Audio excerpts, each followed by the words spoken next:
As a person that's gone to all the festivals since '99 and I think really appreciates the full spectrum of music, I think that the film's intent was to really trace the evolution of the music, but really be passionate about all these different eras. And I think we're able to do that, but we're also not going to be shy about saying that the evolutionary steps that the festival took were meaningful, purposeful, and were the reason why there's still a festival 20 years later. I got this idea.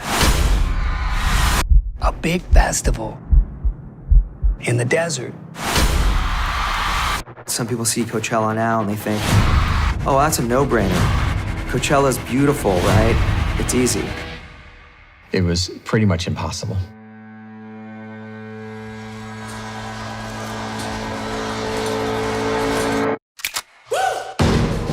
As far as I knew, the idea of a European-style festival in the United States was sort of unprecedented. We announced Coachella the Monday after Woodstock, and the whole festival scene at that point was on trial. People laughed, like, why would you do this right now? The thinking is that it just doesn't work. The American public is not compatible with gathering in a large group without beating the shit out of each other. The scene was struggling. Electronic music existed very, very underground. Rap music was getting a black eye. But Golden Voice, they kept pushing it. There really weren't festivals that were bringing in rock, electronic, hip-hop, and mixing them all together. The genie was never going back in the bottle. I was very nervous about it. I was trying to think about why, and I was like, because it's a big deal, Billy. Coachella was culturally and sonically and musically a hub where all these people came together. It was always on the chopping block. Every time we did one, we thought it was going to be the last.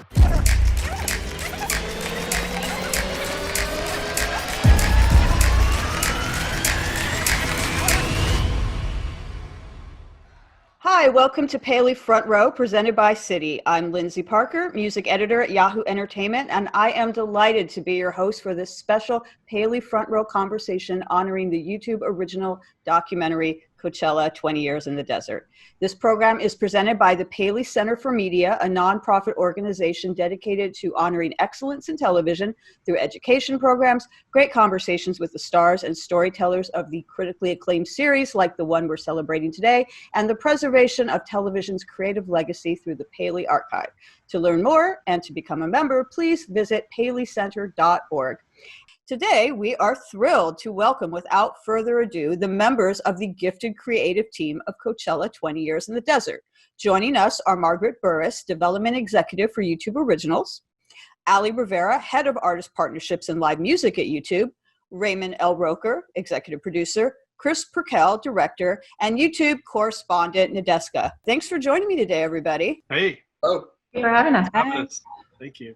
Good to see everyone on Zoom. So let's, I thought we'd just, you all come from different areas of the business. Why don't we just go around real quickly, and you could say like what your involvement is in the film, how you came to be involved in this amazing documentary. Raymond, let's start with you. Okay. Well, so my history with Coachella and the festival goes back to the beginning of the festival in 1999. My relationship with the promoters at Golden Voice goes back even a little further than that. So when I joined AEG and Coachella in 2013, it was a chance to sort of work on this archive project that I felt it was part of my life. So that's really where the work started, but the history is the full 20 years of the festival. But I started as a content executive for AEG and immediately got into this project. And over the next 6 or 7 years, we eventually birthed it this just a few months ago, and very excited for it to finally see the light of day.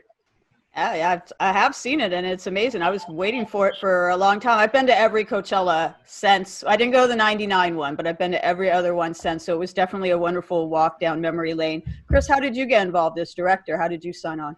Yeah, I got brought in 20, I think I got the phone call in 2013, got brought on around 2014. So it's going back a minute.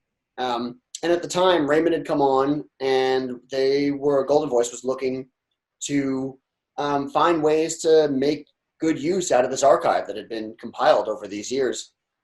And so, like, my first gig there was helping them craft some in-house pilots for what might be an anthology series built out of this Coachella material. And a lot of that work ended up being cannibalized into this feature. But so we did that project, and then a couple of years passed, and then lo and behold, this feature started to take form, and I got to come back in and kind of finish the work that we had started all those years earlier.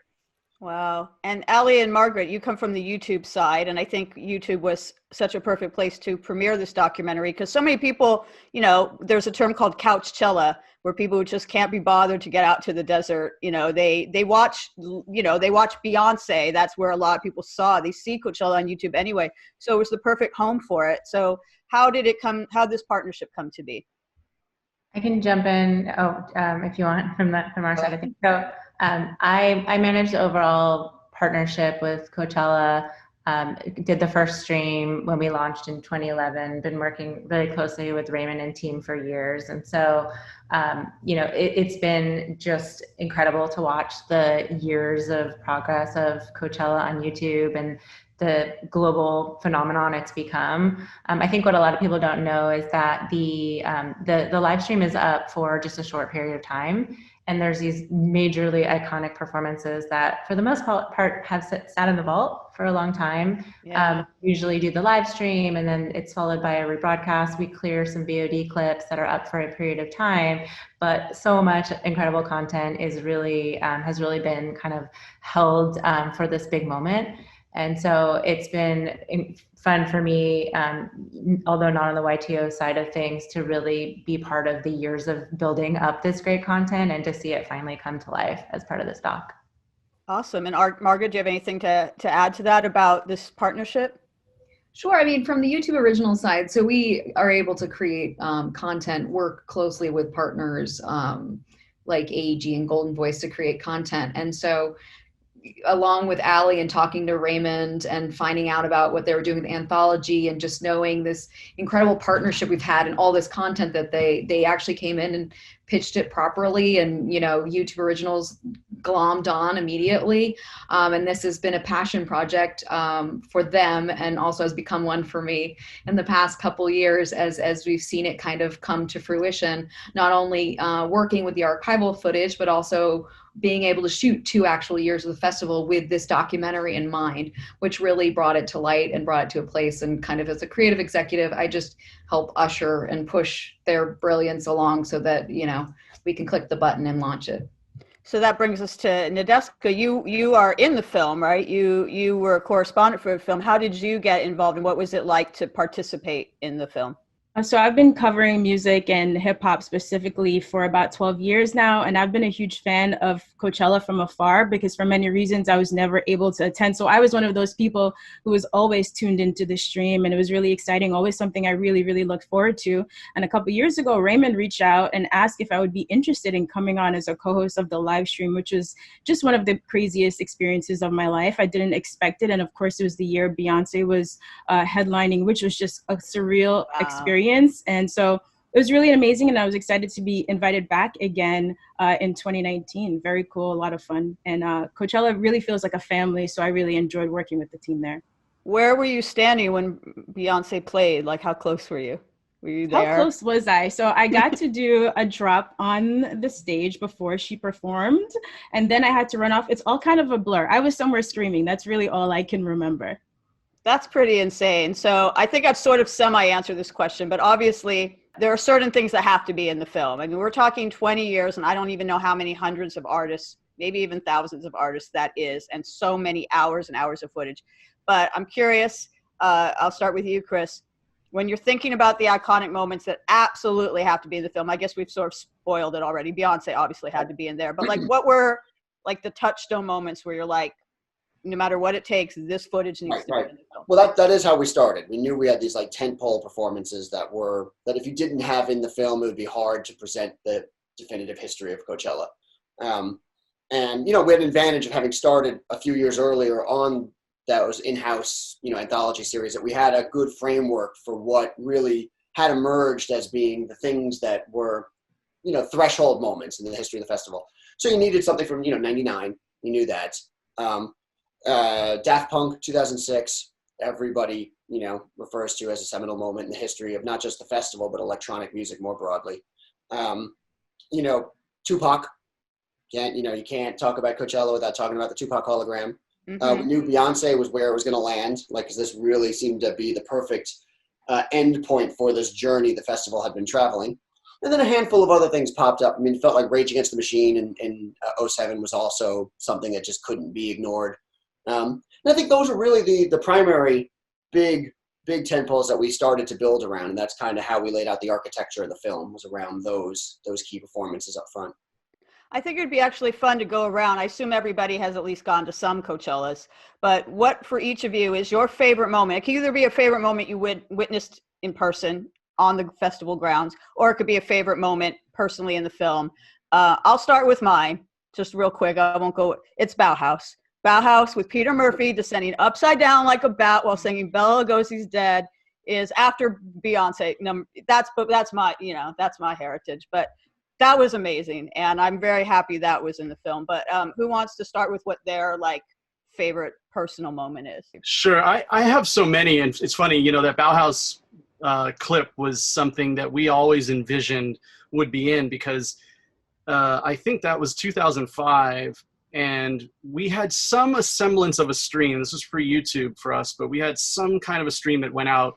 But other than that really ancient live stream, that sort of footage was one of those, discoveries that we knew we would be presenting essentially for the first time, and definitely for the first time in HD and in all its glory. So that was part of what was really exciting about this whole project. But one of the performances that I truly love didn't make the cut, which was Roger Waters in, I believe it was 2008. And that was an incredible performance, main stage. Roger Waters played for 2+ hours.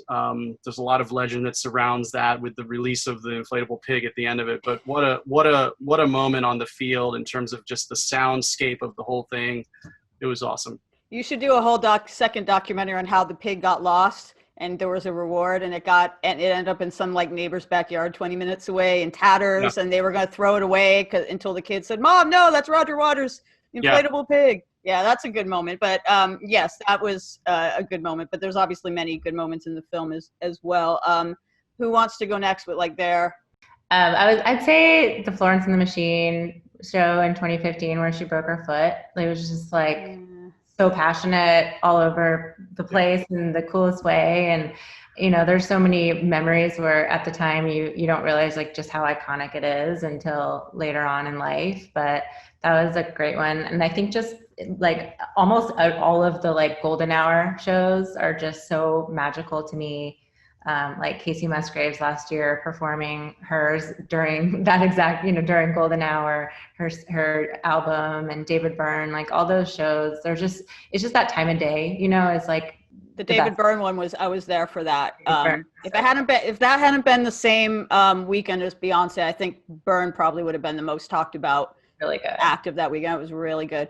Nadeska, you, what was is it Beyonce or is it another moment that stands out for you as your all-time fave? I think Beyonce tops the list, but I'll probably go a little bit more recent than everyone else. Even seeing Billie Eilish was a pretty amazing performance. I think some artists are great on record and they don't necessarily have the stage presence. There's been so much hype around her, and the way she really owned that crowd, she, I think, is destined to be a superstar, and it was amazing, her performance. I loved every minute of it, and I'm really glad. It was one of the few performances, because production days can be so long, that I got to watch from start to finish, and it was incredible.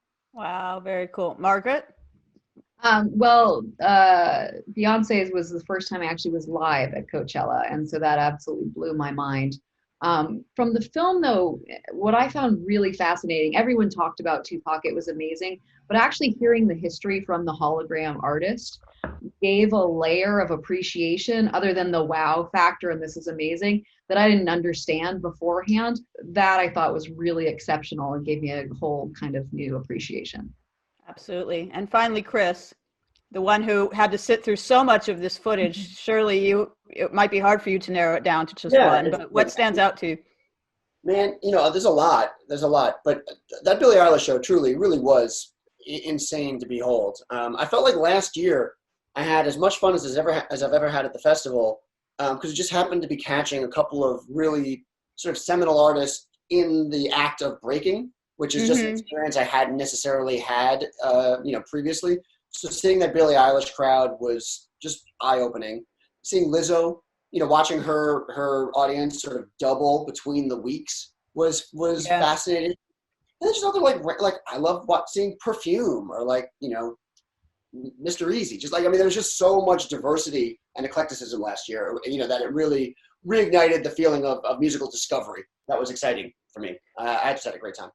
Well, that's an interesting jumping off point for a conversation about the narrative of this film and the kind of evolution of Coachella, because, there are rockists who saw Coachella as being, more of an indie rock thing, and were like upset when it went more pop or when it went more dance or when it went more hip hop or whatever. And I think the film tells a really good story about how Coachella could not just be one thing or stay one thing. And I'd love for any of you to, especially Raymond, because I know you, like me, have been to like pretty much every Coachella, and you've seen how the genres have evolved, and how it used to be a lot about like reunions and heritage acts as well.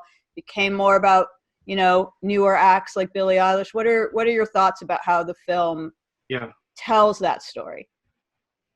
I think that's a really interesting through line throughout the project, that I'm really proud that we were able to sort of commit some conversation around, because it was something that I think probably just a few years ago, the festival would have been very hands-off about wanting to wade into that discussion. It was always such a sensitive area in terms of you had these crowds and audiences that through time were really holding on to the era of Coachella that they loved the best.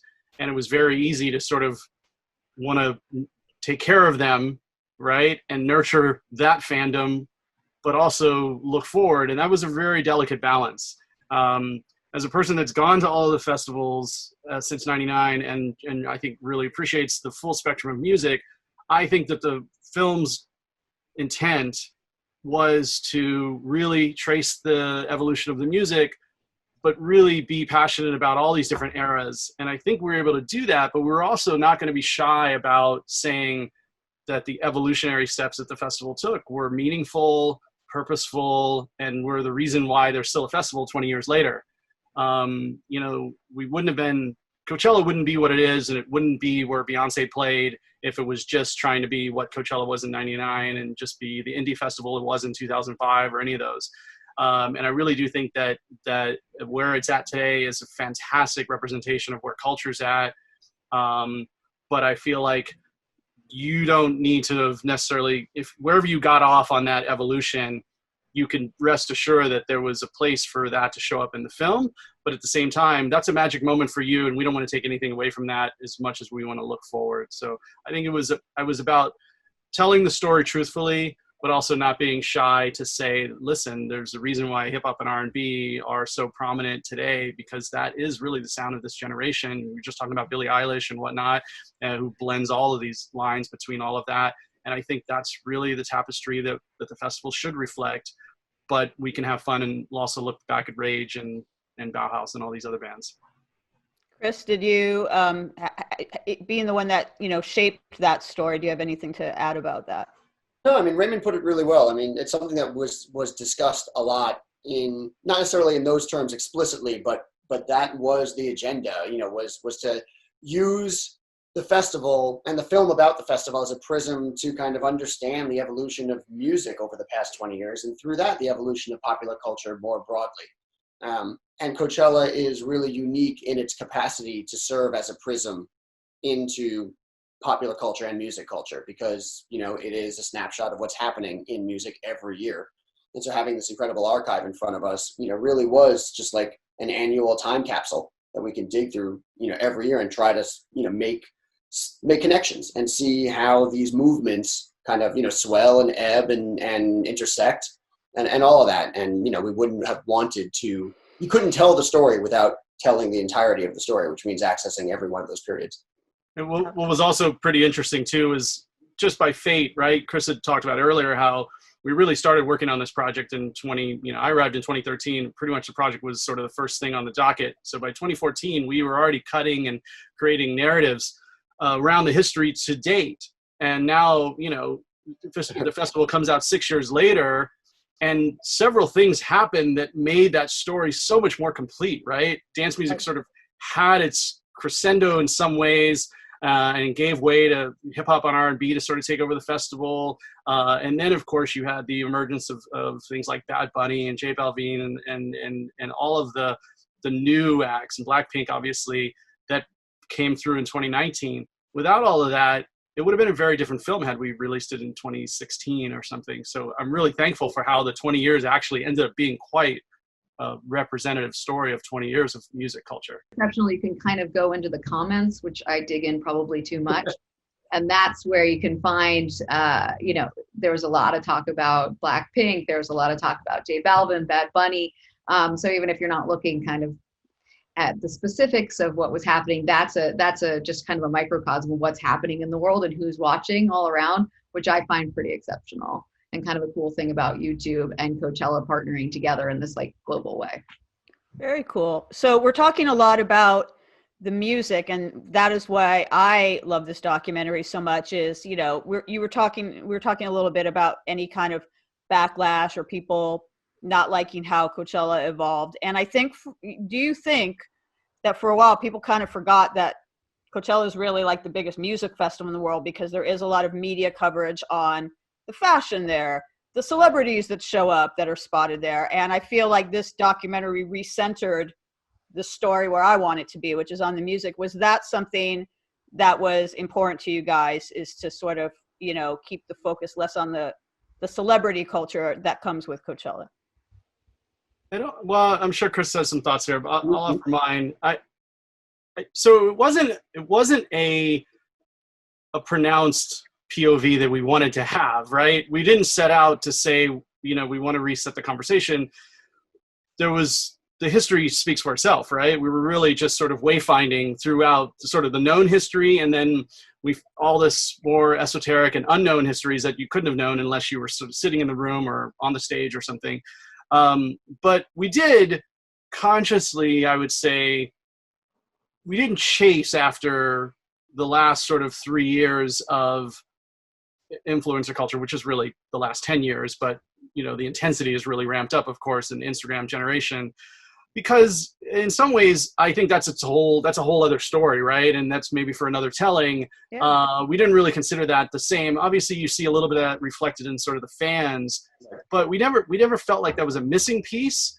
And we weren't shy of it. We just didn't really feel like that was the storytelling arc that we wanted to attach ourselves to. And in the end, by default, of course, the film was a reminder that so much of this is rooted in music. A lot of people didn't know things that we took for granted. Like we took for granted that people knew that Golden Voice, was a punk promoter back in the day. Well, a lot of people actually didn't know that. And a lot of people really didn't know that the festival booked so much of the electronic music that was really at the fringe in 99, or the outlier in music of 99, but really meant that front and center. A lot of these things were not sort of known history unless you were a deep dive Coachella nerd like us, Lyndsey. Yeah, just to piggyback on that, I mean, I think the story that we were interested in, I feel like Coachella is a platform when it comes to influencer culture. There's not really something to say necessarily about Coachella through that lens that's terribly interesting. It's just it's a cultural touchstone. And I feel like the story we were telling was the evolution of this festival and how it became something that has this kind of global presence. And that story is naturally focused on music, because that is where this comes from. That's why it exists. That's what it is, And so, I feel like everything else kind of like dovetails into it naturally, but the narrative revolves around music. Yeah. The funny thing about it, and this is where, of course, it's always, I never want to wade into these conversations because they could be rabbit holes, right? But I'm happy to defend, if ever needed, the festival, because it's really funny. Every decision the festival makes is about curation, and it's either art, food, or music. that is it, period, right? Or, you know, experience, which is really a combination of all those. It's never about whether we will provide the best angles for Instagram shots. Like, it's never about that. And that is maybe why the film was what it was, right? The Coachella brain trust that puts this show together does not think in that mindset. As Chris said, though, of course, it is a platform for that activity, and that's all great. And that is part of how we celebrate and amplify culture these days, with no qualms with that. But the festival itself and its creation and its evolutionary steps was always about curation from the jump. Absolutely. So you mentioned, Raymond, about surprises. There are things in the film that, you know, maybe a more lay person or casual fan might not know. What, for anyone can answer this, what for you guys were the biggest surprises you got from watching this film back and going through the archives of all of these amazing performances? What surprised you guys? I'll start with you, Nadeska. So for me, it wasn't necessarily just the performances, but just the history of the festival in general. So last year I had some really good conversations with Raymond where he was explaining sort of the indie rock roots and how it's evolved. So like I said before, I cover hip hop primarily. So when people like Jay-Z and Kanye West and Kendrick and the Tupac hologram happened, those were the moments that really mattered to us and made us more and more interested. But I did not know sort of the humble roots of the festival, down to things like getting the trash cans wrong or making no money those first few years and having, you know, I did not know the history. So for me, it was really, really a learning experience, knowing how much the festival has gone through to now become this platform that influencers love so much. Yeah, I mean, along the same lines, I think it just gives even more heart to Coachella. There's so many people that probably a younger generation that maybe didn't know about the 20-year history. I mean, there's many things that I learned as well, but just having that respect, seeing the festival almost crumble after the first couple of years and come back and really become what it is today. Like, I felt watching it so proud to be a part of it and to be a part of the history. So proud to know everybody that has been putting it on, and also really excited for what's to come. You know, it kind of makes you think about, well, this festival really does have legs. It is going to be around. What is it going to look like in 5 years, 10 years, 20 years? It's really exciting to think about. So that gave me a lot of inspiration. Yeah, I mean, I think the biggest surprise was just how on the cutting edge and the trendsetters that are the curators of Coachella. I've known it's cool, I know it's amazing and all this, but to actually see the thought and the continual effort and curation, what Paul's done and Raymond and everybody in that team, it's exceptional. We take for granted all the people have already broken, but they were at Coachella before that. And so they weren't these huge headliners, and they all were at, you know, the different tents and different stages, and that meant something. And that kind of, that inner working and all that goes into that is exceptional. And to just, you know, piggyback on what everybody else is saying, like, what's next is amazing. Like we thought, you know, Beyonce, end all be all, and then you come back the next year and all of a sudden it is, you know, like everyone has been saying, this eclectic mix of global sound. That's reflective of what's happening in music today. And Coachella kind of puts, you know, like the parameters around, kind of gives you that filter so you get it. And you can kind of, it's like a cheat sheet, like of what's up and what you should check out. And I have such an appreciation for that and have learned so much just being on the sidelines of this experience. So it's been awesome. Chris, I'm dying to know what your biggest surprise was, because you're the one that had to find this footage. There must have been something that was like a gold mine when you hit it, where you're like, oh my God, I can't believe. No, well, for sure. That's what I was going to say. And that, you know, in some ways it's hard for me to like rewind. You know, I was learning the history as I was making the film. I knew so little coming in, and I come from like the music doc background, but like I didn't know about Daft Punk's performance. Like I started in, you know, 2013. Like all the stuff that seems like part of my life now, it's hard to imagine a period when, oh yeah, you know, like this history really was fairly foreign to me. And I've been going to Coachella since 2004, you know, on and off. But you know, there's a million stages. Like you're only getting one narrative. You're not getting, I was there in 2006. I didn't go see Daft Punk. I did see Madonna, you know. I saw Madonna. I did not see Daft Punk, and I don't want to talk about it because Me neither. Exactly. I'll get retroactive FOMO if I think about too long the fact that I wasn't there. But thanks to your film, I've gotten to feel like I was there. But yeah, right, exactly. The same here. But that so for me, the things that I can recall is like the moments of feeling this incredible like excitement around discovery and surprise comes from digging through the footage and just not knowing what you're going to find. I mean, particularly when you get back to the pre-live stream era. The stuff is just coming in bits and bobs without necessarily a ton of design. It may have been archived, wonkily. You just don't know.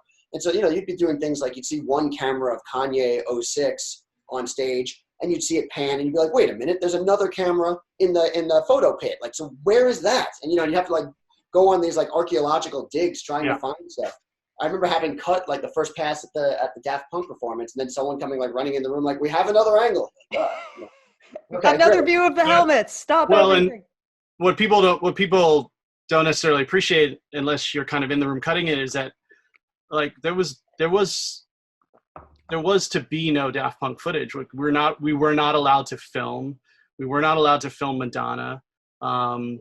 Clearly Daft Punk's management and Madonna's management knows that we filmed now, but like this back in the day, like that was in Sahara Tent was not streamed and it was so thankfully filmmakers, Drew Thomas, who did the original Coachella documentary in 2006, who led the team back then, made the decision that this was worth capturing. This was history in the making, in some way, small or big, and put cameras after it.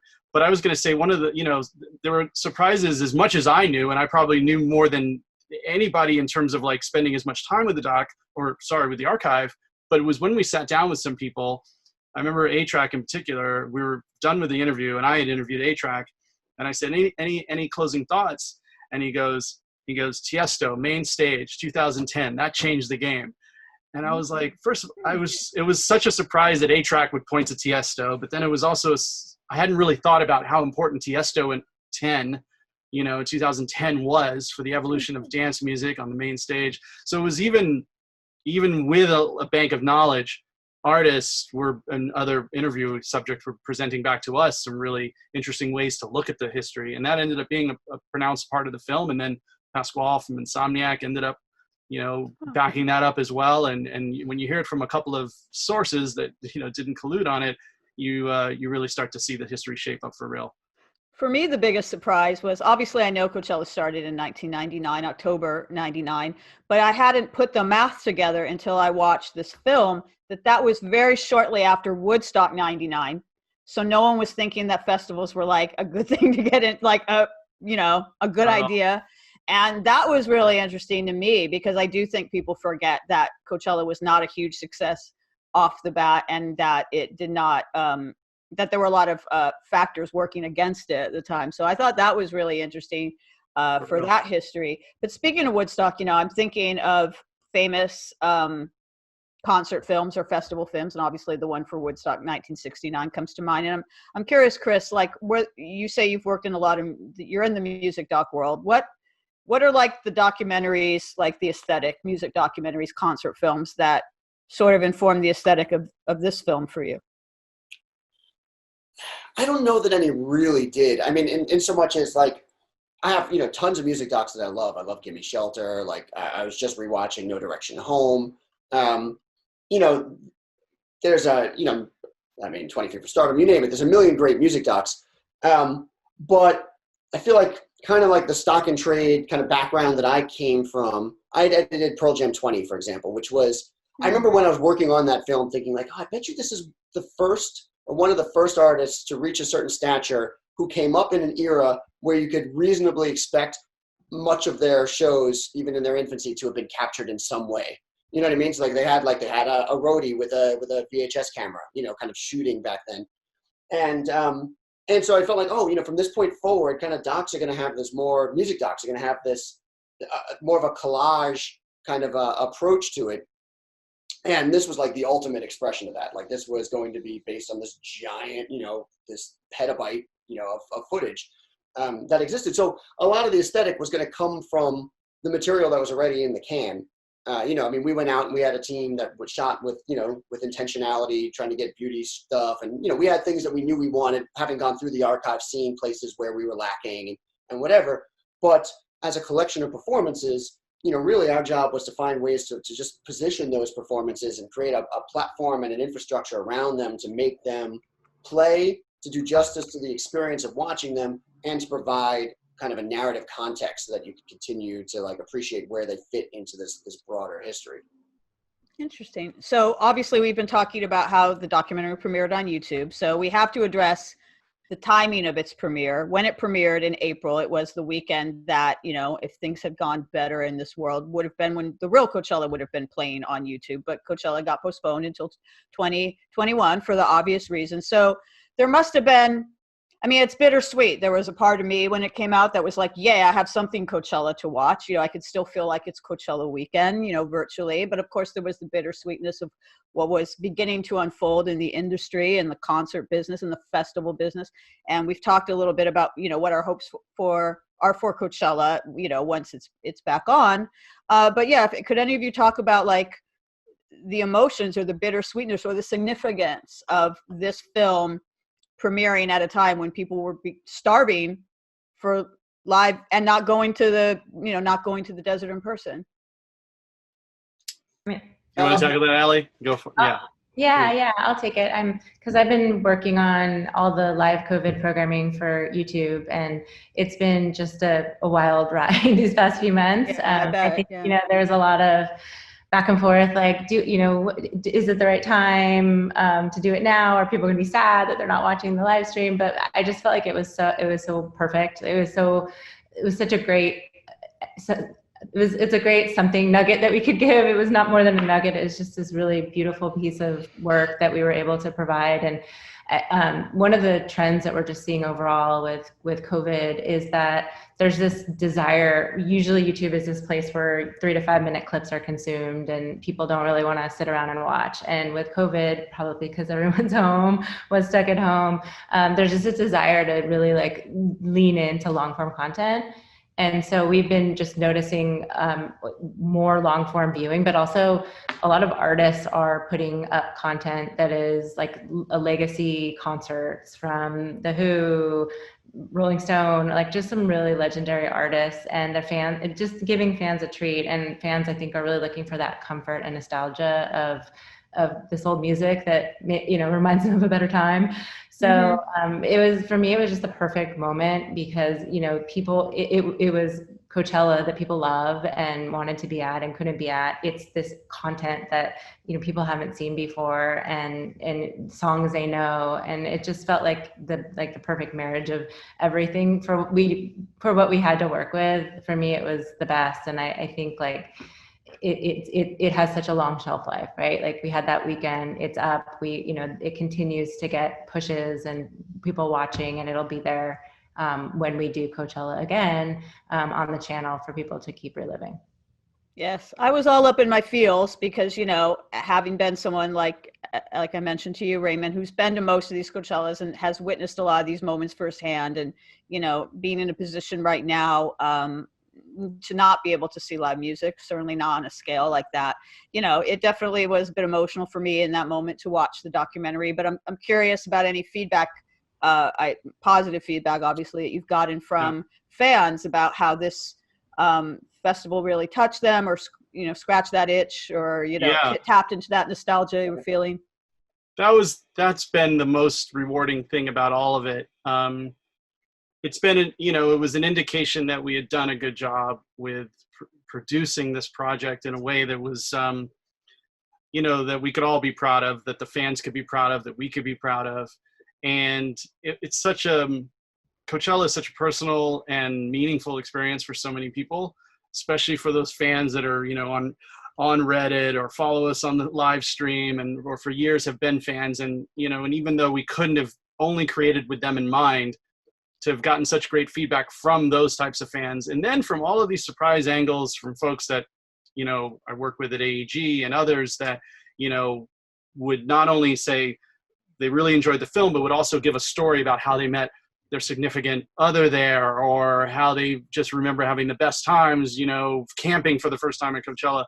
It really did tap into that. And it's funny, to Ali's point, this was never in the blueprint. This was not our plan. And we were, of course, we were sort of the early phase of the COVID lockdown.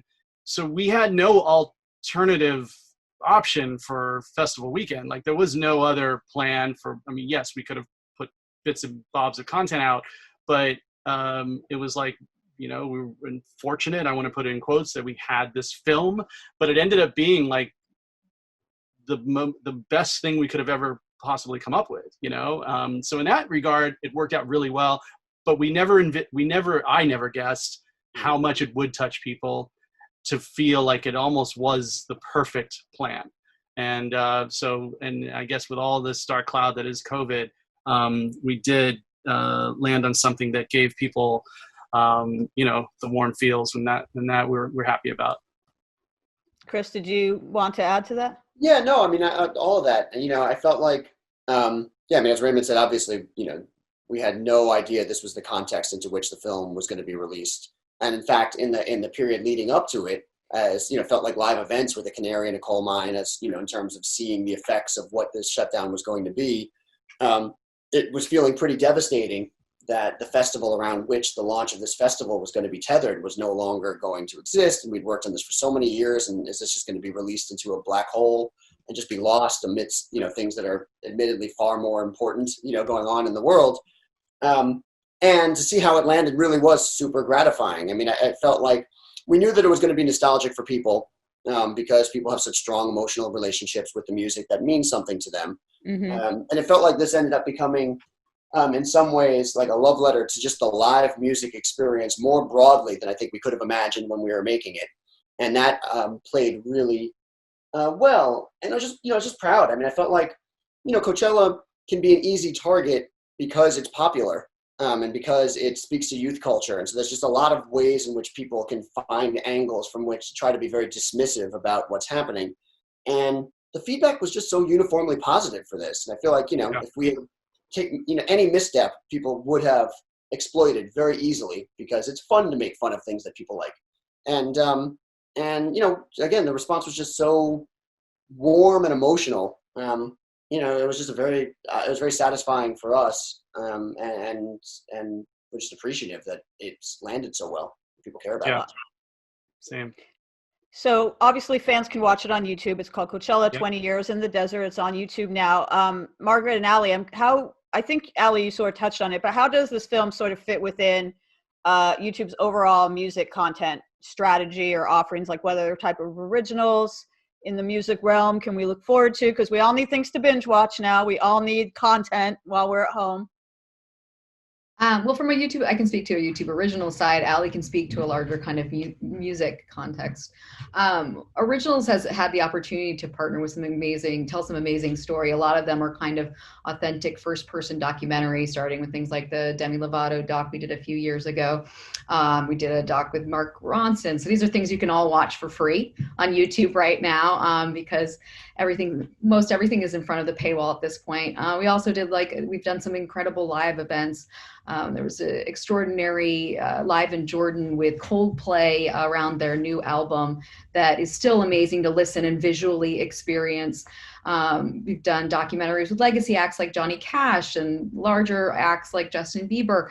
But I think in this time when you're looking for things to binge, we've really tried to make entertaining and kind of uplifting content with YouTube originals. And a lot of that is in the music world, because a lot of YouTube is music, and a lot of YouTube is based in this kind of first person experience. So this authentic POV from great partners and artists and things like that, it really lends itself to the platform. And that's what we've worked to lean into.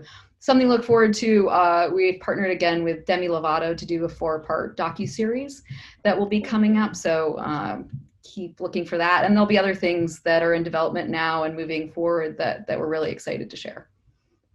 And on my side of things, just because live has become such an integral part of everyone's strategy, my job has really focused around working with artists, partners, just to understand how to live streaming best practices, incorporate it, even when concerts eventually do come back, just into what they're doing, because, we are so global. There will be people that might not want to go back right away or ever.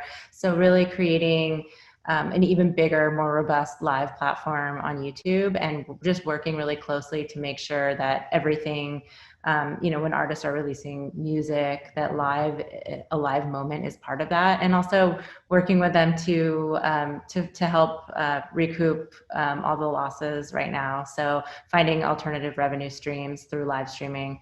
We have some tools that we've rolled out and we're rolling out. So just really trying to help artists survive and partners survive during this time, and using live streaming as part of that.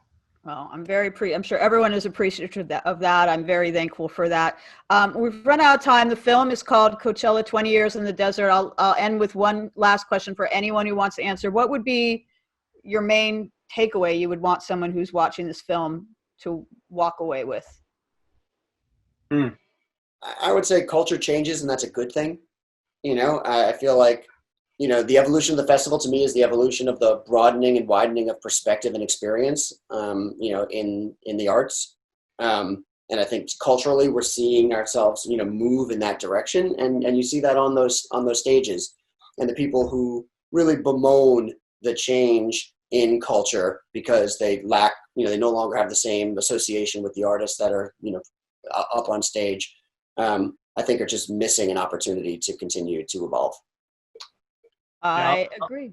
I'll echo that a little bit, just to say that 100% agree.